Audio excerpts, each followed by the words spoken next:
Está no ar Gestão Pública em Debate, um programa do Curso Superior Tecnológico de Gestão Pública do Centro Universitário Internacional Uninter. Este programa ele complementa a formação dos nossos alunos de gestão pública nas modalidades presencial e à distância. E ele também é transmitido pela CWB TV, TV Comunitária de Curitiba, Canal 5 da NET e 72 da TVA. Esse programa ele é realizado em convênio com o Instituto Professor Wilson Pickler. E hoje, o primeiro programa de 2013, nós estamos utilizando os novos estúdios do Centro Universitário Uninter, aqui na Praça Tiradentes, em Curitiba, e também estamos apresentando um novo cenário e a nova vinheta. Neste primeiro programa, nós vamos tratar, no primeiro bloco, da perícia psicológica.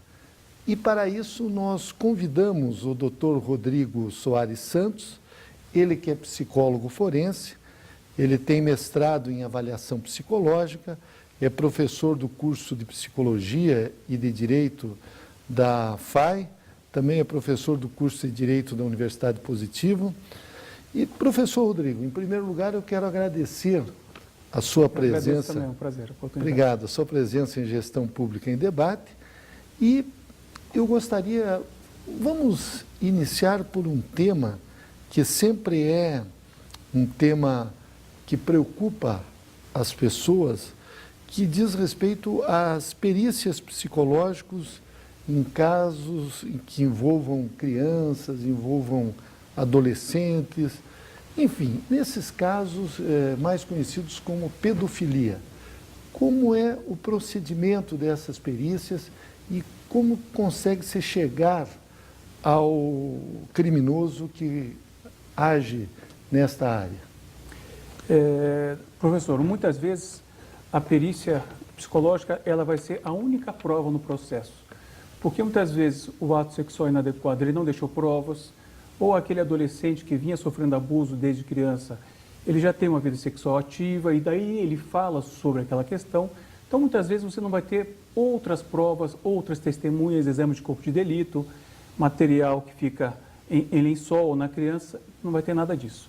Então, muitas vezes você vai ter a perícia como única prova nesse processo, né? E você precisa que essa perícia seja muito bem feita, entende? Então, é possível que a gente consiga coletar esses dados, essas informações de crianças e adolescentes, né, de uma forma técnica, científica, correta, para a produção de uma prova que vai ser a prova testemunhal e que pode levar à condenação desse indivíduo.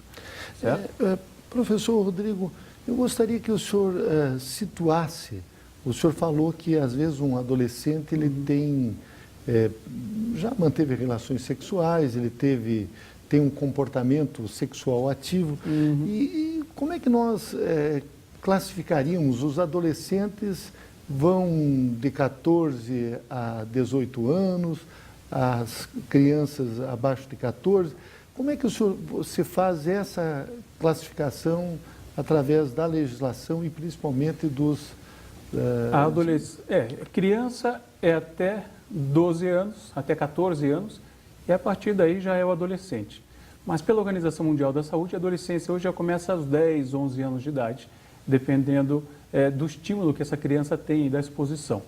Então, existe uma flexibilidade em relação a isso. Agora, legalmente, criança é até 14, a partir daí são os adolescentes de 14 a 17, que daí, em caso de uma infração, respondem com as medidas socioeducativas aí. Antes não tem qualquer tipo de sanção feita ao comportamento. Digamos assim, nessas situações, quando o crime é praticado contra menores de 14 anos, a violência é presumida. Ou seja, independente de haver o não consentimento do menor, é considerado violência presumida. A violência é presumida porque o indivíduo ele pode usar não de um ato violento, mas de uma sedução, de uma troca. Né? E muitos dos casos que a gente tem acompanhado de abuso de crianças, principalmente, né, existe essa participação de um familiar, de um conhecido, de uma pessoa em que a criança confia, e muitas vezes é uma troca, é um presente, alguma gratificação que essa criança tenha, né? Então, muitas vezes, essa criança ela não presencia ou não vive uma violência real, digamos assim, uma violência física, certo? Muitas vezes, essa pessoa só vai se dar conta de que foi abusada quando tem 14, 15, 20, até mais, uma idade maior até. Então, a questão da violência presumida se deve a essa relação, né? Até para a proteção mesmo da criança e do adolescente, que muitas vezes pode ser enganado com muita facilidade, né, para essa barganha sexual. O ano passado, nós tivemos um depoimento na televisão, no programa Fantástico, da apresentadora Xuxa. E ela foi um depoimento assim que emocionou o Brasil todo, porque ela declarou, confessou perante as câmeras, que na adolescência dela ela tinha sofrido abuso sexual por pessoas evidentemente adultas e amigas da família, amigas do seu pai. Esses traumas, eles permanecem por toda a vida?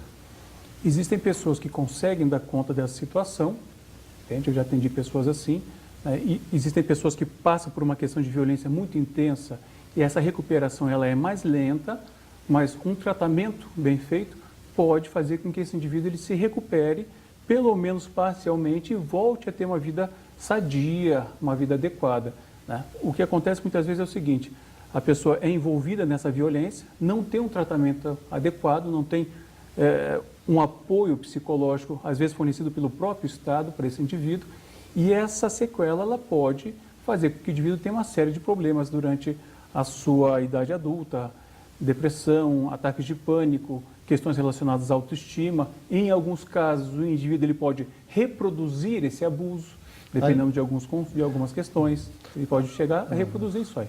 Aliás, essa era a pergunta que eu ia fazer na sequência, se as pessoas que normalmente praticam essa violência podem, no passado, na sua infância, ter sido vítimas também de violência sexual? A sua pergunta é mais ou menos o que muita gente pergunta: qual é o perfil do indivíduo que abusa? Você tem indivíduos que nunca foram abusados, você tem indivíduos que já foram abusados e retomam isso aí na idade adulta, e você tem pessoas que têm um comportamento completamente adequado socialmente. São pais, tios, avós, não abusam dos filhos, não abusam dos netos, mas têm uma vida paralela, frequentam muitas vezes áreas onde as crianças estão dispostas e disponíveis, não dispostas a se prostituírem em relação a isso, mas conseguem. Raros os casos são de indivíduos que têm um transtorno mental de fato que altere o seu juízo crítico, entende? Isso é muito raro. Via de regra, o autor do ato contra crianças, ele sabe exatamente o que ele está fazendo e tem controle dos atos voluntários. Quer dizer, teoricamente, responsável penalmente pelos seus atos. Isso é um desvio comportamental, sem dúvida nenhuma. É um desvio comportamental. E como é que, numa perícia psicológica, o psicólogo ele chega a essa conclusão, analisando o agressor ou o agredido ou ambos? A gente, muitas vezes, o indivíduo que vem para a perícia psicológica é a vítima, para a gente tentar identificar se houve ou não aquele abuso, se a criança é sugestionada, uma questão de alienação parental, essas questões assim. Agora, o indivíduo acusado, né, mesmo aquele que é preso em flagrante, muitas vezes ele não diz o que ele fez, ele nega até as últimas, né, por uma questão de vergonha, por uma questão de reprovação social muito intensa. De todos os indivíduos que eu já tive contato e avaliei com relação a esses atos, os únicos que de fato falaram alguma coisa nesse sentido eram indivíduos com transtornos mentais claros, entende? Que não tinham muito a ideia de que haviam tido um comportamento sexual inadequado. Então, muitas vezes a perícia psicológica ela vai ter essa limitação, né, do indivíduo saber o que fez, sabe que é um ato reprovável, mas não há um transtorno associado e ele não confessando, ele não falando o que fez, a gente vai ter essa limitação nesse sentido. Então, não tem uma perícia que diga assim, que seja absoluta para tirar do indivíduo essa informação, um teste que possa avaliar isso aí. Vai depender da entrevista psicológica e principalmente da disponibilidade do avaliado em trazer essa informação, o que dificilmente acontece, porque o indivíduo, via de regra, ele nega, mesmo com provas, mesmo com evidências, certo? Ele acaba negando isso aí. Um outro aspecto relacionado à perícia, às perícias psicológicas criminais, doutor Rodrigo, Nós sabemos que, atualmente, para haver a progressão da pena, as pessoas que foram condenadas e depois têm direito à progressão, ou seja, sair do regime fechado, em que a pessoa fica preso num presídio, depois para o regime semiaberto, o regime aberto. O semiaberto normalmente fica numa colônia penal. Existe, digamos assim, aquele exame criminológico. Esse exame criminológico, ele envolve não apenas o psiquiatra, o próprio psicólogo, mas o assistente social. Eu gostaria que o senhor abordasse esses aspectos relacionados ao exame criminológico, porque quando alguém que foi liberado pela justiça, deixou o regime semiaberto para o regime aberto e volta a cometer um crime, normalmente os veículos de comunicação criticam muito a medida do Poder Judiciário que liberou alguém que tinha transtornos psiquiátricos e psicológicos gravíssimos. Eu gostaria que o senhor explicasse como funciona esse tipo de exame, o exame criminológico, e principalmente o que ocorre, quando ocorrem essas exceções, porque é uma minoria que volta a cometer os mesmos crimes, mas que gera uma repercussão nacional. Eu não trabalho no sistema penitenciário, mas o que acontece ali? Você vai avaliar a personalidade do indivíduo, né, e o relacionamento dele dentro do sistema penitenciário e o ato que ele cometeu também. Então, é um conjunto de informações que vai nos dar ideia da probabilidade desse indivíduo voltar a delinquir, o que é muito relativo, né, porque o indivíduo pode ter agido uma vez, foi punido, ou o indivíduo ele pode ter uma conduta super adequada dentro da instituição, né, e quanto mais frio o indivíduo, mais psicopata, digamos assim, mais adequado socialmente ele é. Então ele vai se manter lá dentro adequado, conforme as regras, e quando volta ele opta ou não por seguir o mesmo caminho aí. O que o exame criminológico poderia nos trazer de benefício era no caso de indivíduos criminosos sexuais, entende? Porque muitos desses indivíduos, eles são reféns da própria sexualidade. É o que aconteceu na região metropolitana de Goiânia, há um tempo atrás aí. Um indivíduo ele já tinha cometido atos sexuais inadequados, foi condenado, foi preso. A juíza pediu uma avaliação psiquiátrica, o psiquiatra disse que esse indivíduo poderia voltar ao convívio social. 2 psicólogos disseram que ele não poderia voltar, porque ele ia voltar a delinquir. Esse indivíduo sai e em um mês ele mata 6 garotos. Aliás, me parece que foi na região metropolitana de Brasília, não?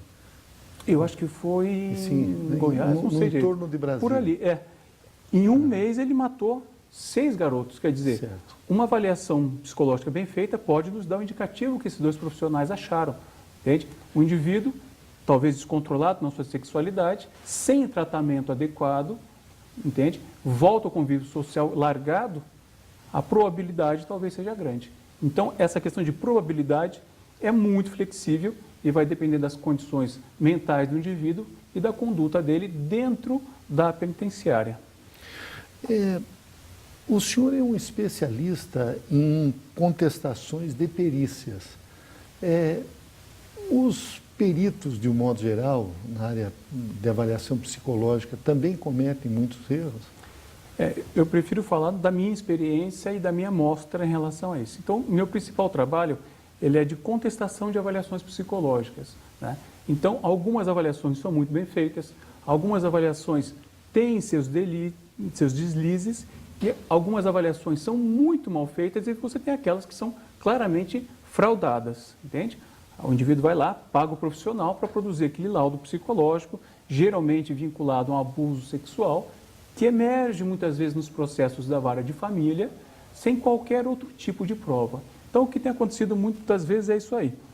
A pessoa chega em órgãos públicos, né, fala algo ao perito, que nem às vezes é perito, é só um policial que atende como um psicólogo e tal, e sai de lá com um laudo, né? E a gente tem casos tão bizarros de que os profissionais não viram a criança. Fazem um laudo de abuso, fazem um laudo de afastamento e não viram a criança.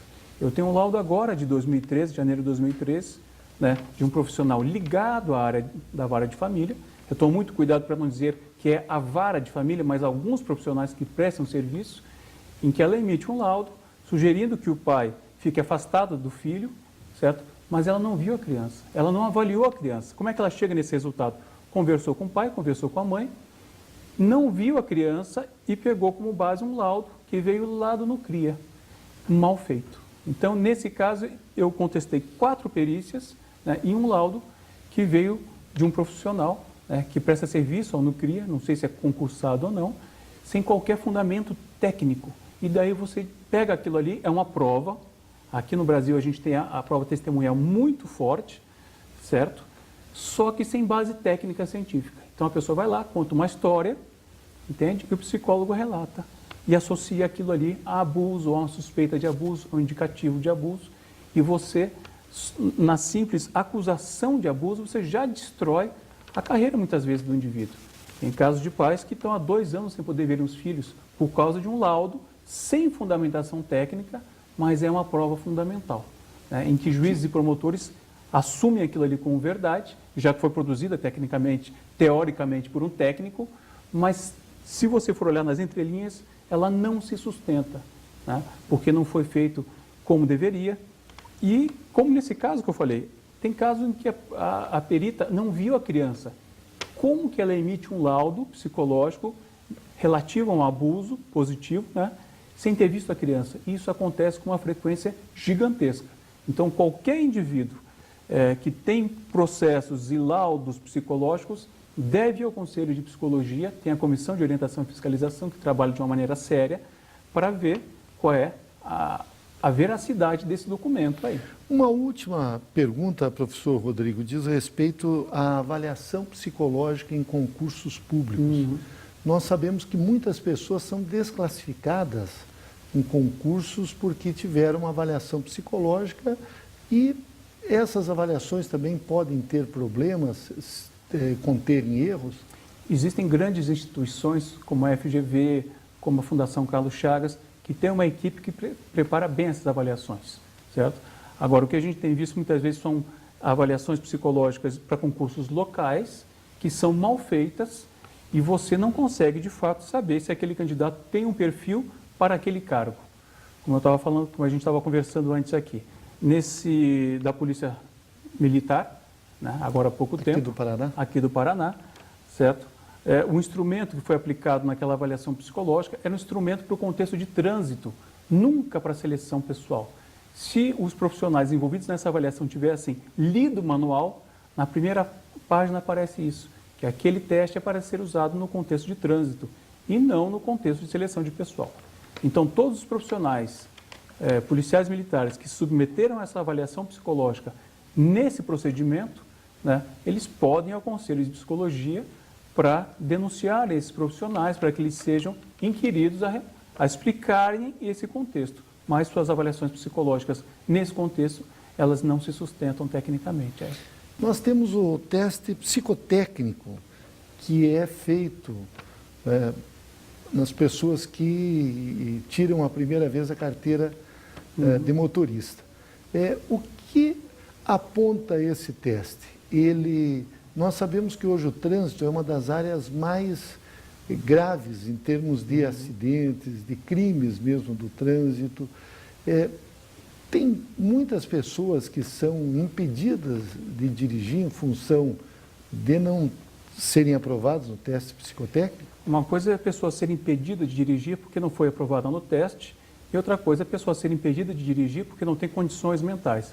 Por incrível que pareça, são coisas diferentes. Opa. Então, a gente tem clínicas muito boas em Curitiba que trabalham bem, né, e conseguem avaliar o indivíduo que não tem condições de dirigir por alguma condição mental especial. E você tem aqueles indivíduos que submeteram avaliações psicológicas mal feitas, né, e que também ficam impedidos de dirigir. Daí eles têm que fazer um novo teste, pagar novamente e tal. Então, qualquer um desses indivíduos que não passe numa avaliação psicológica do trânsito ou em qualquer outro contexto e tenha dúvidas, deve ir ao Conselho de Psicologia para tirar a prova, para saber, né, se de fato foi bem feita essa aplicação, se o procedimento foi adequado, se o teste é adequado, porque a gente tem aqui no Brasil centros de estudo muito bons, reconhecidos mundialmente, para avaliação do trânsito. Então, a gente tem testes adequados, a gente tem um procedimento adequado. Existe uma referência bibliográfica gigantesca produzida aqui no Brasil pelo pessoal da Universidade de São Francisco, lá de Itatiba, interior de São Paulo, que está entre as melhores do mundo na área de avaliação psicológica. Então, a técnica existe e os profissionais têm acesso a ela.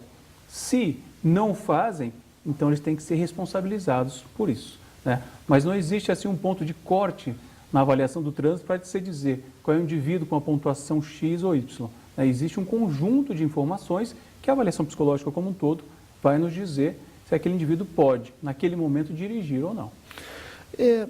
O senhor falou anteriormente a respeito do testemunho como prova. Uhum.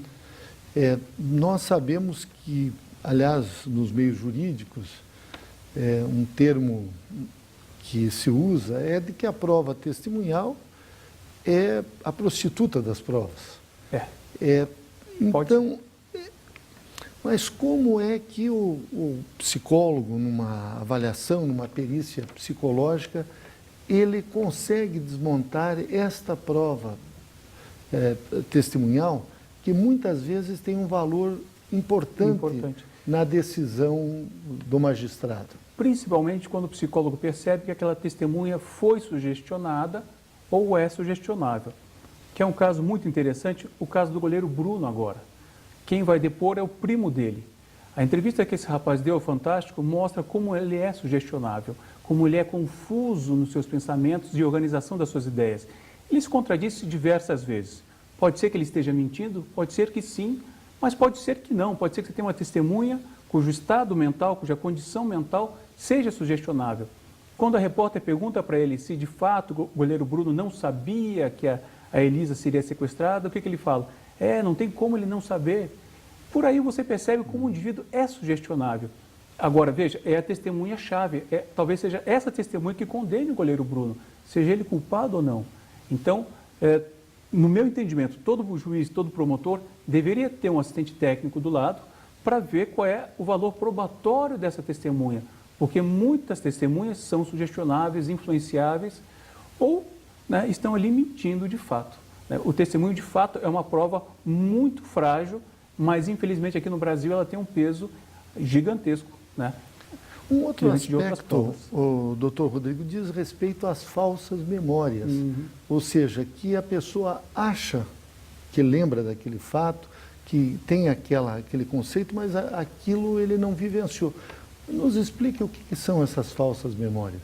Falsas memórias são um evento, um processo mnemônico, cognitivo, que todos nós temos.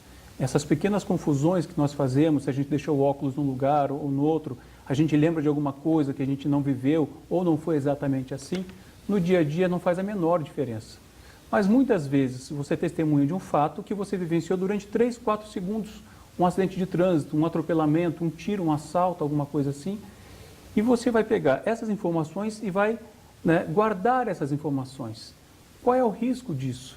É que nós não guardamos essas informações de uma maneira precisa e muito menos fixa. Essas informações, elas continuam tomando características distintas. Então, a sua memória pode ser alterada diante daqueles fatos, sem que você tenha qualquer transtorno mental. É uma condição natural do indivíduo. E todos nós sofremos com isso, entende? Só que no dia a dia não faz diferença. Agora, para um testemunho, você pode ter uma pessoa, uma testemunha que fale, olha, eu tenho certeza que quem estava dirigindo o carro era aquele fulano de camisa azul. E não era ele. Essa testemunha pode estar falando a verdade e pode não ter sido esse indivíduo, né? Na hora de captar essa informação, ela o faz, né, de uma maneira distorcida, o que é normal, né? Agora, o que não pode é pegar num processo, seja ele qual for, como única prova, prova testemunhal, que é o que a gente tem visto aqui no Brasil de uma maneira gigantesca, né? Pessoas condenadas por crimes sexuais, inclusive, em boa parte, sem qualquer outro tipo de prova, apenas a prova testemunhal. Se eu, como psicólogo, entrevistar uma criança de uma forma indutiva, eu posso fazer com que essa criança diga exatamente o que eu acredito, o que eu quero, mesmo que eu não tenha intenção disso. A literatura é farta em função disso, entende? Então, as pessoas são sugestionáveis e alguns indivíduos são muito mais sugestionáveis do que outras pessoas aí. O senhor falou, doutor Rodrigo, de que quando se tem dúvida em relação à perícia, a pessoa pode recorrer ao Conselho Regional de Psicologia. Pode contratar um perito assistente técnico para dar uma olhadinha naquele laudo. Se a pessoa não tiver condições, vá ao conselho, que o conselho dá esse suporte. O que a gente tem visto, professor, aqui em Curitiba, que é a minha, Paraná como um todo, que é onde eu trabalho, são perícias mal feitas, mal elaboradas, né, feitas por profissionais sem habilitação e avaliação psicológica, né, e que apontam abuso de criança, sem provas. E como eu falei anteriormente, em alguns casos, a psicóloga, em 2 deles específicos, elas não viram a criança e uma delas diz que a criança foi molestada e a outra diz que que o pai tinha que ficar afastado. Não viu a criança, não sabe nem se a criança existe, entende? A primeira coisa seria avaliar bem essa criança, certo? Existem procedimentos para isso, para você tirar essa informação e juntar aos autos. O que a gente tem visto são bate-papo, conversa e põe no laudo o que quer, entende? Muitas vezes mal feitos, isso destrói a vida das pessoas. Doutor Rodrigo Soares Santos, eu quero agradecer muito a sua presença em Gestão Pública em Debate. O tema de hoje foi a perícia psicológica e eu não tenho dúvidas de que o senhor contribuiu na formação dos nossos alunos. Muito obrigado, foi um prazer, professor, estou sempre à disposição. Obrigado.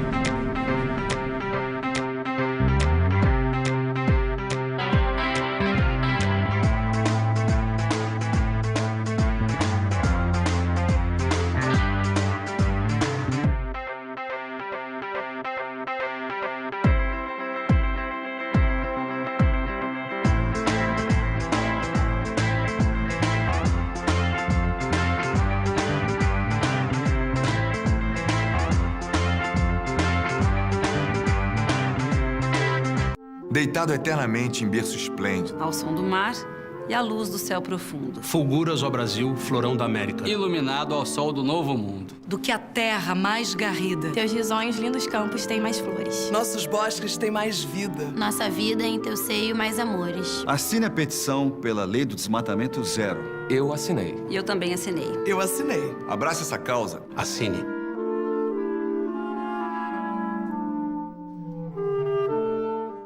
Educar é fazer sonhar, é acreditar no valor das pessoas, ampliando seus horizontes. Educar é realizar. Com a missão de criar oportunidades que transformam a vida de quem precisa, o Instituto Wilson Pickler de Responsabilidade Social faz a diferença para muitas pessoas. Oferece cursos de graduação e pós-graduação à distância, em parceria com o Grupo Uninter, e cursos livres de capacitação. Além disso, possui projetos de geração de renda para comunidades carentes. Instituto Wilson Pickler de Responsabilidade Social, acreditando no valor das pessoas através da educação. Retornamos com Gestão Pública em Debate, um programa do Curso Superior Tecnológico de Gestão Pública do Centro Universitário Internacional Uninter. Este programa, ele complementa a formação dos nossos alunos nas modalidades presencial e à distância, e ele tem o patrocínio do Instituto Wilson Pickler. No segundo bloco, nós vamos entrevistar o Dr. Gastão Scheffer Neto, ele que é delegado da Polícia Federal, e o tema vai ser Políticas Públicas de Combate ao Crime. O Dr. Gastão é formado em Direito pela Pontifícia Universidade Católica do Paraná, ele tem mestrado em Administração de Empresas pela Universidade de Concórdia, Montreal, também no Canadá. Ele é diretor da Associação dos Delegados, tem pós-graduação em Planejamento Estratégico e atualmente ele é delegado da Polícia Federal aqui em Curitiba, que atua no combate aos crimes ambientais, os crimes contra o patrimônio histórico, os crimes raciais, crimes de internet. Eu gostaria, doutor Gastão, que o senhor nos expusesse a atuação desta delegacia que o senhor atua aqui no estado do Paraná, se esses crimes eles são efetivamente de competência federal ou só em algumas circunstâncias que envolvem, por exemplo, situações relacionadas à União é que a competência de atuação da sua delegacia? Boa tarde. A competência da Polícia Federal está elencada no artigo 144 da Constituição Federal, como também na Lei 10.442. A Polícia Federal atua nos crimes que têm interesse da União Federal, que são competência da Justiça Federal, além de tráfico de drogas, crime de formação de cartel, e entre outros, né? No caso da pedofilia que você mencionou, a Polícia Federal ela atua somente quando o crime é à distância, né? E é competência da Polícia Federal também porque a Polícia Federal atua nos crimes que foram previstos em tratados internacionais que o Brasil se comprometeu a reprimir. Por então, exemplo, no caso de pedofilia, entra também nesse critério. Nesse rol. Especificamente, doutor Gastão, a questão da pedofilia, então vocês atuam quando o crime é praticado pela internet, basicamente? Olha, basicamente a gente atua mais nessa área. A gente atua tanto na transmissão de imagens, né, na repressão a esse tipo de delito, quando a transmissão de imagens. E como a internet hoje possibilita que seja muito facilmente transmitido para outros países, quase sempre que tem transmissão de imagens pela internet, ela vai para outros países também. E aí, então, passa a ser competência da Polícia Federal. Atribuição da Polícia Federal também. Um outro aspecto que diz respeito à delegacia que o senhor atua, se tratam daqueles crimes raciais. Uhum. Aqui no Paraná, basicamente, nós temos alguns grupos de intolerância racial, como, por exemplo, aqueles grupos neonazistas. Como é que está essa situação aqui no estado do Paraná? Recentemente foram presos 2 jovens, né? Até de situação financeira muito boa, que eles propagavam ódio pela internet. Eles tinham um site que eles gostavam de falar mal de negros, nordestinos e de mulheres. Então, é mais comum do que a gente, digamos assim, a gente tem informações desse tipo de crime. Uhum. A gente atua também, principalmente quando a transmissão pela internet, né? Que possa ser alcançada em mais de um local. Mas não é tão comum entre os inquéritos que eu atuo esse tipo de crime, são mais pontuais. Essa sua delegacia ela tem uma abrangência ampla, além desses crimes, me parece até os crimes eleitorais, crimes praticados nas campanhas eleitorais, também o senhor já atua nessa área? Sim. Eu sou chefe substituto da Delegacia de Repressão a Crimes Ambientais e Patrimônio Histórico, que é uma delegacia, né? E estou atuando nos inquéritos que são da atribuição da Delegacia da DELINST, que atua com combate à pedofilia, crimes eleitorais, crimes de ódio e crimes que tenham conflito indígena ou agrário. Eu gostaria que o senhor nos explicasse o que é o crime de pedofilia. Nós sabemos que a pedofilia, ela atinge todos os segmentos da sociedade, desde as pessoas mais humildes até as pessoas das classes altas. Mas o que vem a ser a pedofilia? Como ela se enquadra na nossa legislação? De 2 formas, basicamente. Primeiro seria a previsão que tem no Estatuto da Criança e Adolescente, no artigo 241A e 241B, que é sobre as imagens, né? Meramente a pessoa ter, meramente não, mas a pessoa ter a imagem no seu computador de cenas envolvendo sexo com crianças ou crianças em poses eróticas, sensuais ou pornográficas, já configura o crime. Mesmo que ela não compartilhe com ninguém, mesmo que ela não tenha feito a geração, a produção da imagem. E também ela transmitir, ela vender, ela compartilhar, mesmo sem ter o contato com quem está recebendo, através daqueles programas peer-to-peer, aqueles programas de transmissão de dados, que alguém entra no teu computador, pega e compartilha o arquivo. E também a pedofilia pode ter o seu abuso em si, do pedófilo, do autor, abusando da criança. Daí já é previsto no Código Penal. Tem que ter digamos assim, uma diferença de idade entre a pessoa, a criança ou adolescente que sofre o abuso e aquele que pratica. Isso é de quantos anos? 5 anos, pelo conceito psicológico, né? Pela legislação brasileira, uma pessoa de 18 anos que compartilha imagem de uma pessoa, de um menor de 17 anos já configuraria o crime de pedofilia. No caso do estupro, quando a criança, a violência é presumida, mesmo que ela queira ter aquele ato sexual, é presumida a violência. Então, qualquer prática sexual com menor de idade já se configura o crime de estupro? Abaixo de 14 anos, sim. Sim. De 14 a 18, se houver consentimento, pode não configurar. Daí não configura. Certo. Mas o compartilhamento de imagens, mesmo que haja a conivência ou autorização do menor, mesmo assim configura o crime. Se for menor de 18 anos. Isso. O senhor é delegado de carreira da Polícia Federal. Eu gostaria que o senhor falasse um pouco a respeito da profissão do delegado.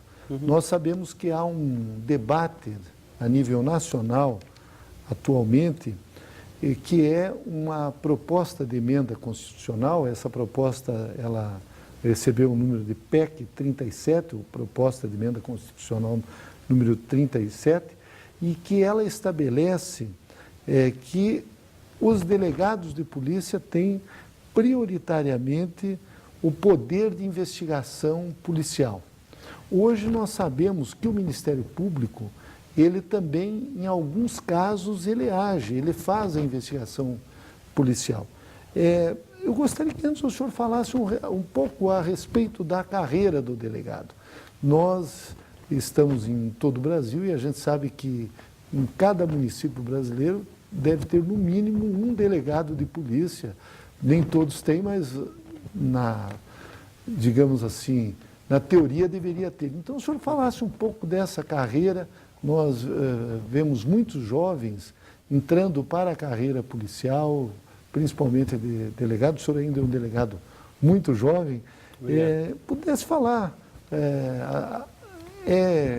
digamos assim, uma carreira emocionante, como a gente vê nos filmes, ou isso é mais cinema mesmo? Eu gosto muito do que eu faço. E tenho um orgulho enorme de ser delegado da Polícia Federal. É um dos concursos mais difíceis do Brasil. Ele envolve não só o conhecimento jurídico, mas também tem que ter conhecimento de informática, de português e outros. Tem que ter um preparo físico. É feito também uma avaliação, um teste psicotécnico. Depois do concurso, depois de passar por essas fases, exame médico e outros, tem a investigação social, que vai ver se a pessoa cometeu algum delito, cometeu algum crime que seja incompatível com o exercício da função de delegado.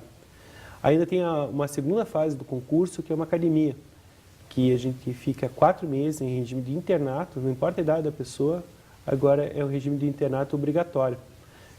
Fica lá e tem treinamento de tiro, defesa pessoal, de matérias teóricas também, sobre as diversas áreas da Polícia Federal.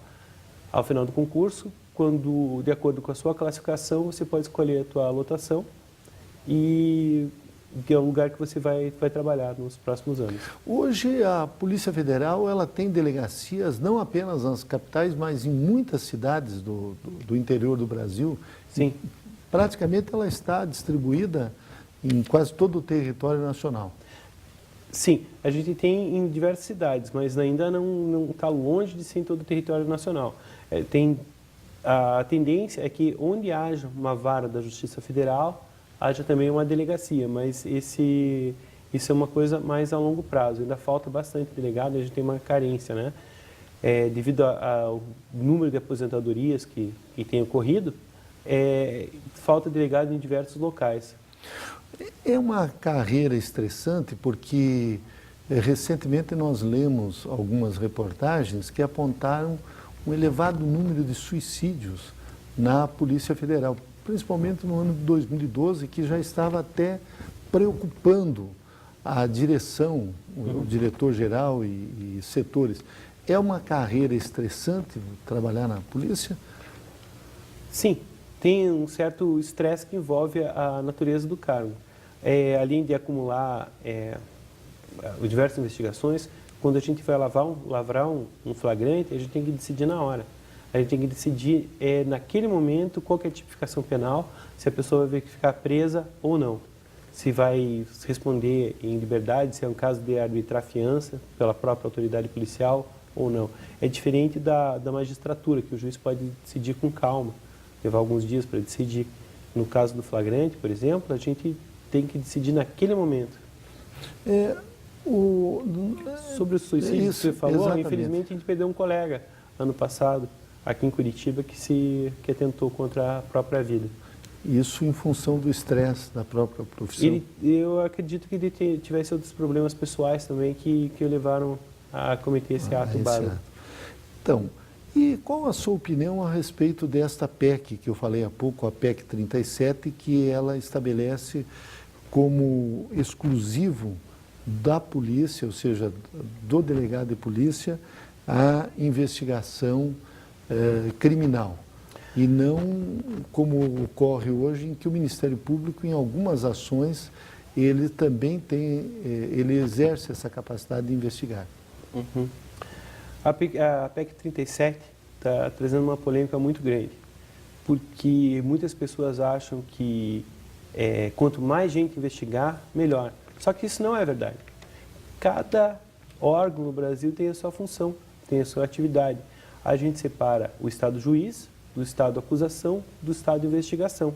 O delegado é responsável pelas investigações, a polícia, de uma forma geral, é responsável pelas investigações. Depois, passa essas informações para o Ministério Público, que inclusive controla o inquérito policial, que também pode requisitar diligências, e daí ele decide se oferece ou não a denúncia. E daí um juiz vai julgar. Acumular a função de investigação e acusação numa mesma pessoa pode trazer abusos, pode trazer excessos.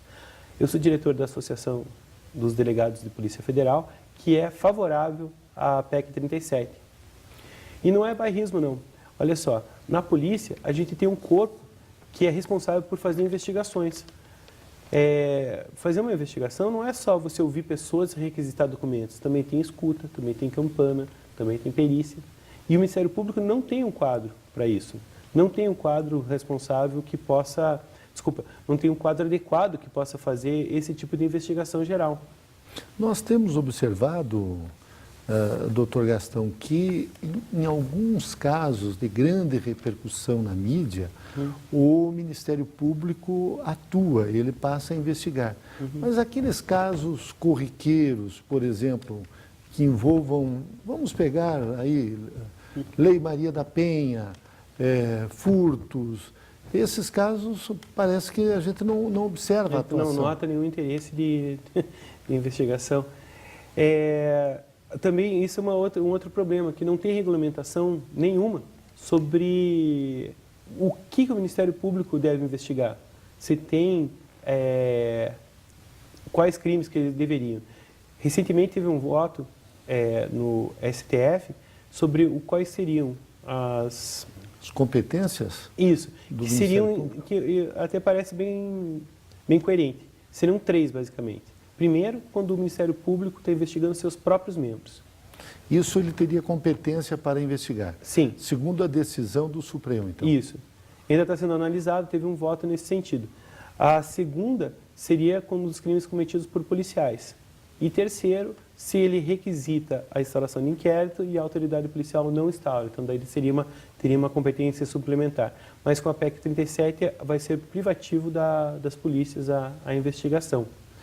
Isso também fortalece o Estado democrático de direito. Eu estou aqui com a PEC 37, ela altera o artigo 144 da Constituição Federal, parágrafo 10º, né? Isso. Diz o seguinte: a apuração das infrações penais de que tratam os parágrafos 1 e 4 deste artigo incumbem privativamente as polícias federal e Civil dos estados e do Distrito Federal, respectivamente. Esta PEC tem gerado algumas polêmicas. Eu observei que até a própria CNBB se colocou contra esta PEC. Como é que o senhor analisa instituições religiosas se manifestando em relação a uma atribuição que me parece é técnica, né? É uma questão relacionada à atividade policial, né? Eu respeito muito a CNBB por suas opiniões, respeito muito a Igreja Católica, mas eu acho que talvez seja um órgão que não entenda, que não pratique investigações no seu dia a dia. É muito bonito falar, vamos pegar o Ministério Público para investigar, vamos pegar a Receita para investigar, vamos pegar outros órgãos para investigar. Mas, como a gente já falou, cada um tem sua esfera de competência. O Ministério Público, ele tem uma competência muito nobre, que é a de oferecer denúncia. E quando ele fica investigando, ele acaba deixando de exercer essa sua competência, de oferecer, a promover a ação civil pública, de ser fiscal da lei e de oferecer denúncia. Voltando à questão da Polícia Federal, nós temos observado que, nos últimos anos, cada operação da Polícia Federal tem um nome, principalmente essas grandes operações. Que são organizadas essas operações e esse nome que ficam, digamos assim, que a mídia ela coloca. Como é que surgiu essa ideia de dar um nome àquela operação? Por exemplo, tivemos lá o caso lá do Cachoeira, enfim, essas situações todas que o grande público acaba durante semanas, meses na televisão e depois desaparece, vai para julgamento, não se sabe o resultado. Gostaria que o senhor falasse a respeito dessas operações. Quem coordena a operação é um delegado. E esse delegado, esse chefe da operação é a pessoa que escolhe o nome. Não tem uma regra muito clara para escolher. Eu, por exemplo, fiz uma operação que era de combate à falsificação de selos do Inmetro. Esse selinho que você vê em extintor. Há selos do Inmetro. Isso. E falsificam até esse selo? Sim, falsificam. Daí, o que a gente constatou é que grande parte dos extintores em postos de gasolina são vendidos eram falsificados. Como era falsificação de selo, eu escolhi o nome Olho de Boi, que é o primeiro selo feito no Brasil. Exatamente. Aliás, é uma raridade esse selo, né? E custa uma fortuna. Eu, quando colecionava selos, o sonho era ter um olho de boi, né? Tinha olho de boi e olho de cabra, que eu lembro. Olho de cabra. E a gente, quando coordena uma operação, a gente acaba continuando também com a nossa rotina normal de inquéritos. A gente continua trabalhando com outras investigações pequenas. A gente não fica só dedicado àquilo. E essa operação Olho de Boi foi aqui em Curitiba, no Paraná? Foram 7 estados. Em 7 estados? Foram 7 estados no Brasil. E eles falsificavam o selinho e vendiam para os postos de gasolina? Na verdade, a falsificação era ideológica. Tinha envolvimento de um auditor do Inmetro que dava a licença para a falsificação dos selos, para a confecção dos selos, e com números absurdos. Então, lojas que não existiam, muito pequenas, compravam uma quantidade enorme de selos para, teoricamente, recarregar e acabavam vendendo esses selos. Daí, o falsário, ele pegava o extintor do teu carro, colocava um selo novo com uma data de vencimento a posterior, adulterava o manômetro, aquele reloginho que mede a pressão, e revendia o extintor sem nenhum funcionamento. Parece que no caso da Boate Kiss, também os extintores não funcionavam. Também estavam nessa situação também? Sim. E foram presas muitas pessoas nessa operação? Sim, foram presas 12 pessoas e foi oferecida a denúncia de 33 pessoas. Foram 54 mandados de buscas no Paraná, Santa Catarina, Rio Grande do Sul, São Paulo, Rio de Janeiro, Goiás, Bahia, 7 estados e o Distrito Federal também. Certo. E quais as maiores dificuldades que vocês encontram nessas operações? Dizem respeito à falta de pessoal, o que basicamente vocês enfrentam? Como delegado, o mais difícil é que a gente continua com a carga de inquéritos normais. A gente continua com as outras investigações e é mais uma operação que demanda bastante a atenção da gente. E um delegado, ele preside em média quantos inquéritos por ano? Isso a gente tem uma diferença muito grande da Polícia Civil. Eu tenho amigos da Polícia Civil que me falaram que tem 15 mil inquéritos, 5 mil inquéritos. É uma coisa humanamente impossível de você conseguir investigar, conhecer todos. A média da Polícia Federal é muito menor, é em torno de 150 inquéritos por delegado. Por ano? Não, é uma carga. Então, você tem aquela quantidade de inquéritos que você vai relatando e vai instaurando. Então, continua mais ou menos por ali. Sempre com aquela quantidade. Isso. Faz todo o processo de investigação e depois, no final, ainda tem aquele parecer que é encaminhado ao Ministério Público. Isso, é um relatório. A gente pode indiciar ou não a pessoa, né? Se achar que tem elementos da materialidade, que tem a materialidade do delito e indícios de autoria, a gente faz o indiciamento, né? Que é tecnicamente falando, pode se chamar de uma acusação. E daí encaminha para o Ministério Público que oferece a denúncia. O senhor estudou no Canadá, fez um mestrado em administração. Naquela época que o senhor estava lá no Canadá, o senhor pensava em atuar como delegado, atuar na política ou ainda não? Polícia. Desculpa, na polícia, exatamente. Não, nunca me passou pela cabeça. Aliás, me passava assim raramente pela cabeça. Até um dia que eu tinha uma empresa de importação, que é uma coisa muito estressante, muito mais estressante que ser delegado, eventualmente. Uhum. Pode ser mais estressante que ser delegado. E daí eu comecei a estudar. Quando voltei para o Brasil, devido às dificuldades, comecei a estudar e entrei na polícia em 2002. Então já tem uma carreira razoável aí, né? Então, nós entrevistamos o Dr. Gastão Scheffer Neto, ele que é delegado da Polícia Federal, e o tema deste segundo bloco foi políticas públicas de combate ao crime. Dr. Gastão, eu quero agradecer muito a sua presença em Gestão Pública em Debate. Eu não tenho dúvidas de que o senhor contribuiu na formação dos nossos alunos. Muito obrigado, hein? Muito obrigado.